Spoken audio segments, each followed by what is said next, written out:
And I saw this topic, and I thought it's a very good one. I think it's something everybody can relate to. It's called digital diet. Should your family go on a technology fast? Maria Luce, parenting expert, joining me right now. Maria, good morning. Good morning. How are you? I'm wonderful. So my kids, I'm guilty somewhat, although I tell my kids if they don't drop the phone, I'm going to slap it out of their hands. But if you go around, I go around to restaurants, Maria, and I look around and I see families, no interaction, no conversation, faces in phones. Is it time for parents to put the family on a digital diet? Listen, and just as you said, we have to really look at who's the worst offenders oftentimes. Is it the parents or the kid? I think it's both. Exactly. And it's a bigger and societal problem. Instead of just connecting with each other, we're just connecting on the screens. And you really do have to, number one, determine, okay? First of all, take a look at, are there negative behaviors that are happening? Are people being socially isolated within, between their friends or within the family? Is sleep interrupted, mood behaviors? Because some kids, older kids, are spending as much as 7 hours a day on screens. Some tweens are 5 to 6 hours a day. And then you start toddlers on it. And you just have to look at, is there any interaction between the family? Because the screens have taken over.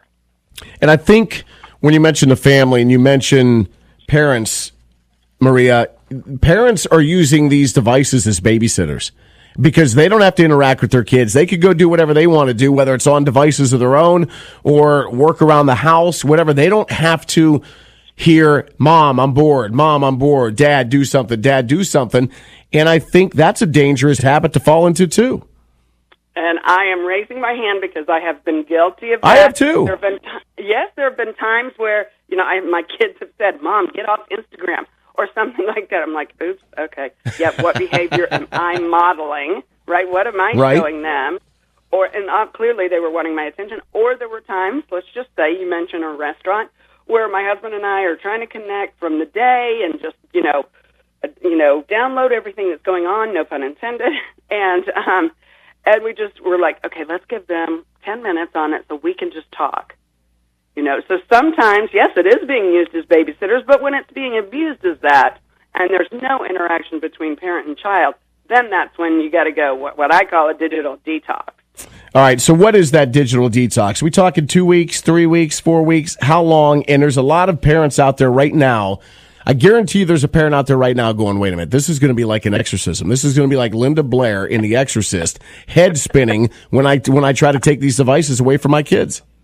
Listen, I can't imagine 4 weeks. Okay, it's summer.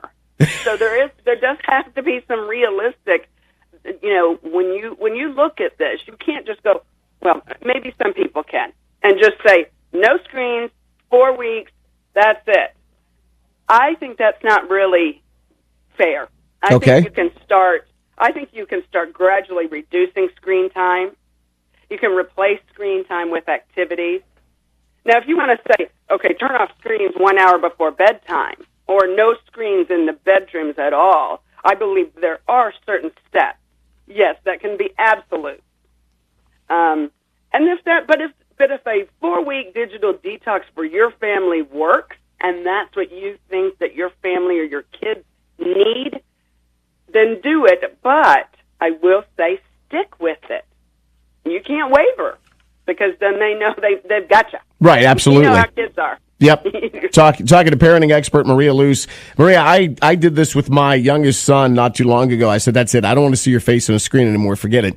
And he pouted and whined for a good 40 minutes. There's nothing to do. I don't have anything to do. And the next thing I know, I look in his room and he's drawing and coloring, which I haven't seen him do in months. So I guess my message is they're going to cry and they're going to whine, but they'll figure it out. They'll find something else to do.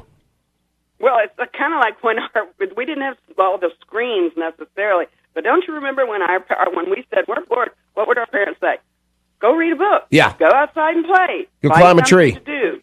Use your imagination. And that's what kids will do. And you have to be the role model. And then, of course, my big thing, this is a big one. Mealtime is a strict no screen. Mealtime is family time. Mm-hmm. There should be nobody looking down on screens, no news, no nothing. And we're a big news family. Right. So, but that is where we reconnect and learn to talk to each other. And that kind of connection, and they may sit there and say nothing, depending on their ages. Right. Right? You have teenagers, and you know what that means. But that doesn't mean that you're completely disconnected from each other and have your faces in screens. Yeah, when we walk into a restaurant, I just simply say, leave the phones behind. Don't even think about it. Maria, I appreciate the insight. Thanks for joining me.